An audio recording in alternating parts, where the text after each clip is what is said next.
vanning and the reefer station and all that, I'll leave it to Ray to comment on it after I have finished.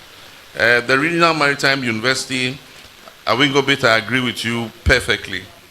Philippines is making so much money from their seafarers. They're just training so many of them. They don't have the ships.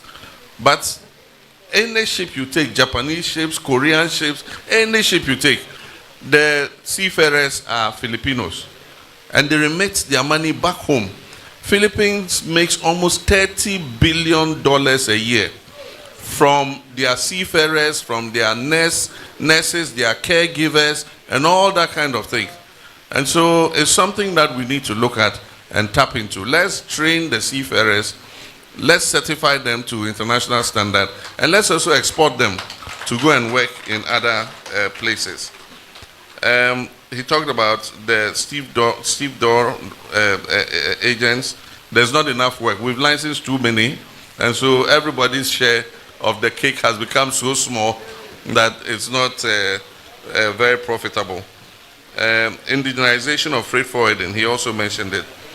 Then looking at the whole tariff system again, we need to rationalize the whole structure again.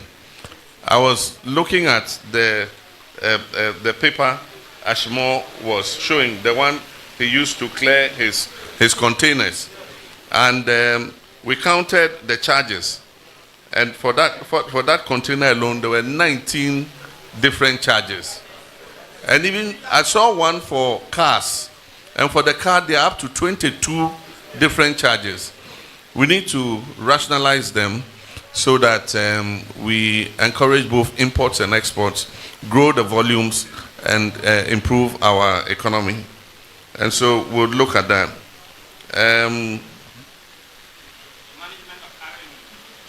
Nana Fredua, yeah, the management of RMU, for what I hear, the rector was suspended, who was a Ghanaian. I don't know for what reasons he was suspended. And so the current rector is acting. For how many years? 3.5 years acting. Okay. Okay.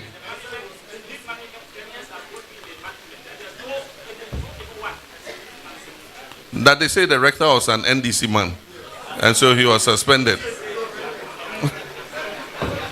Okay, we've taken note of it. We've taken note of it. You also asked for a review of the Shippers Authority law in order to give the regulator more teeth to be able to enforce regulations in the port. And I agree with you. We should be able to give the Shippers Authority enough powers to be able to rectify the things that are going wrong in the port. And so we'll look at that. MPS terminal workers, that their salaries should reflect international rates, just as the levies and duties reflect international rates. We've taken note of that. I just want to say that with regards to Asaki exports, I announced that we'll create an accelerated export development program, and the president will personally chair that program. And stakeholders like all of you are going to be on it.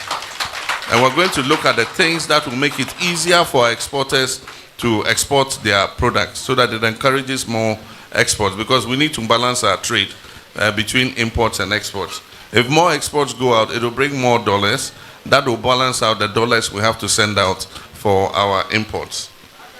We're thinking of developing a transit terminal for the landlocked countries on our northern border, so that we can transport their containers directly to that terminal, and then it makes it easier for them to take their containers from there, instead of bringing their trucks and hauling the containers all the way. And if we have the resources, it will be good to build a rail line to service that terminal, so that as soon as their containers come, we just put it on the rail trail and it takes it to the destination. Then I've come up with an idea to help importers. We're going to license some finance companies non-banking financial sector players. And if your container is coming and you know you don't have money to clear it immediately, you go, you sign an agreement with them. They'll give you a short-term facility, 1 month, 2 months, 3 months.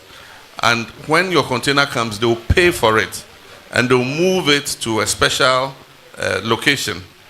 And so government would have received its money. GPHA, freight forwarders would all have been paid. And then the owner of the container will now work with that company and take his container and take his things. Government will regulate the interest. And so the interest will be specified so that they don't become loan sharks.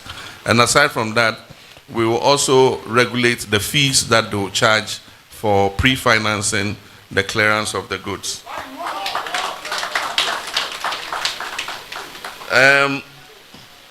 NAFAG had a whole thesis, and I'll be happy if you can give me a paper on all the things you discussed. Some of them we have talked about already, because when we went to your members, the inland canoe fishermen and all of them, they complained about diversion of premix. When Atta Mills was there, he created what they call the landing beach committees. It was non-partisan. And the fishermen were the members of those committees. They had their chairmen, their secretaries and everything. And the premix was sent directly to them. And they distributed it. We allowed them to put a small markup. And they used that markup for developing the fishing community. Unfortunately, when this government came, they have virtually destroyed the landing beach committees. The premix go to their party chairmen and others, and then they sell it at whatever price they want to the farmers. When we come, we'll re-engineer it all and put the landing beach committees back in place. Plastic waste, water pollution, no research vehicle, high offense fines and penalties. I noted all that down. And then Mr. Wilson, who spoke finally, spoke about the need for an independent judiciary. I, more than anybody, support you about an independent judiciary, because we all know what has been happening, and that the executive has been influencing the judiciary unduly. When I was in office, I never once called the Chief Justice or any judge to tell them what judgment to give in any case. I never did it. And I know Professor Mills never called any judge to say what the verdict should be. In this case, you hear rumors about, some people telling the judges, what kind of judgment to give. We should leave our judiciary to be independent, to use their own wisdom to determine cases, because that would improve investor confidence in our country. If investors know that if they have a legal tussle, a Ghanaian can call a judge and judgment will be given against him, nobody would want to come and invest in our country. And so I agree with you. And he says we should let the law work. When we have sat with you, we have done the LI you are asking for, we've done the Shippers Authorities law and strengthened it, given it teeth. I beg you, if it starts biting you people, don't come running to me and say, Shippers Authority has caught you for something and this and that and that. Let's strengthen the law. Let's all abide by it. And I'm sure that if we do that, we will all have a prosperous port, and a prosperous port is a prosperous nation. Thank you very much.